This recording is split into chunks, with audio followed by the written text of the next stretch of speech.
Hello! Today I thought we could go over the process I used to illustrate this scene. I wanted to make something that was really striking and had a lot of light and a lot of shadows. And I thought since it's October, why not picking a witch theme? So I chose an aspect ratio for the illustration that's kind of weird. It's really long and it's not very tall. But I picked this one because I wanted to fit in a lot of details, and there's basically four, I guess, main scenes. The first one on the left of the witch looking at the moth, then the witches walking to the fire, the witch at the very end at the fire, and then the animals that are looking at everything that's happening, kind of scared. You can see it from that deer eyes in the front. But let's go over the way it's better to illustrate these kind of images, starting from a little bit of color theory. So let's talk about colors.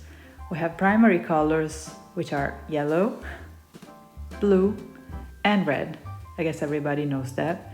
And then secondary colors, which are green, purple, and orange. Basically, secondary colors are made by mixing two primary colors together. So yellow and blue is green, blue and red is purple, and red and yellow is orange. Complementary colors are when you put together a secondary color and the primary color that's left out. So for example, green and red, purple and yellow, and orange and blue. And now let's talk about the color wheel.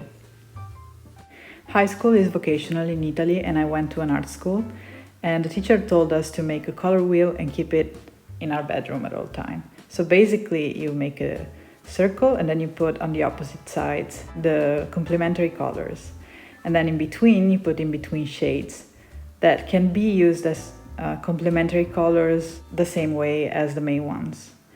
So in theory, if you take one secondary color and then use it together with the primary color that's opposite to it in the color wheel, the result should be very harmonic because you keep all the primary shades together, even though two of them are mixed together.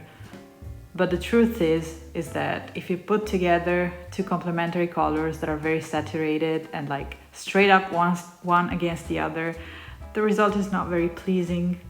So sorry for what I'm showing to you right now, but if you write something in green on top of a red background, well, that's tough. On the other hand, if you use the two complementary color, putting together different color value and different levels of saturation, as I'm doing in the very quick strawberry illustration, the two colors help bring each other out. So maybe you can, mix a little bit of green into the red and then use like a really dark green in the background to make the red pop. And then you have a different value for the leaves. And then maybe put like a tiny dots of green in the seeds. And that kind of like help you make an illustration that's very bright and vibrant and saturated, even though the value is not like super, super bright, especially in the green. But you kind of have to find an harmonic balance between the two colors and use their complementary power at your advantage. So let's dive into the illustration. The first layer is the sketch, of course. I usually sketch in a reddish brown pencil for the first draft. And then I go over with a black pencil when I refine the sketch. In this phase, I'm just, figuring out what animals I want to see and where the characters are. I ended up changing the size of the canvas. In a little bit, I think I'll change it because I felt like this size was not giving me room to breathe. So I talked about color theory because it's a night scene, and I have the moon and then fire, a lantern, and the magic stick, which are the other light sources in the illustration. So the hard part was that the moon is in the background. So in theory, everything in the front is against it, so it should be really dark. But of course, that's not ideal. So using these other elements like the fire and the lantern will help me have some lighter areas that I could work with for more details and, you know, to be able to see the characters. At the same time, you have a lot of trees and tree branches. Some of them are in the foreground, and I decided to go for a more like a lighter blue, and then in the background I went with a darker shade. Also, the ones in the foreground are more details and the ones in the background are less saturated and are less detailed. And this is because whenever you have perspective, the way you can illustrate perspective is using details and color value. So whatever is in the front should be brighter and more detailed. Whatever is in the background should be more muted, I guess, and less detailed. Maybe even, what is the word? I can't remember the word. Well, a little bit out of focus. Also, you see it by the end. I have some leaves and some foliage in the foreground, and that's also out of focus because from the point of view of the observer, the area that's in focus is where the main witch is with the moth and the deer are. And whatever is in front of them, it's also out of focus because that's the way the human eyes work. We have, the closer part to our eyes that's out of focus, and then we have a long area that's in focus, and then what's really far away, it's again out of focus. And that's also because there's the atmosphere and the air, and in this case maybe a little bit of fog and a little bit of humidity that makes the contouring and the silhouette of everything a little less clear and detailed. So here I'm trying different shades of blue and trying to figure out which colors I like the most. I ended up using a very muted blue for most of the scene.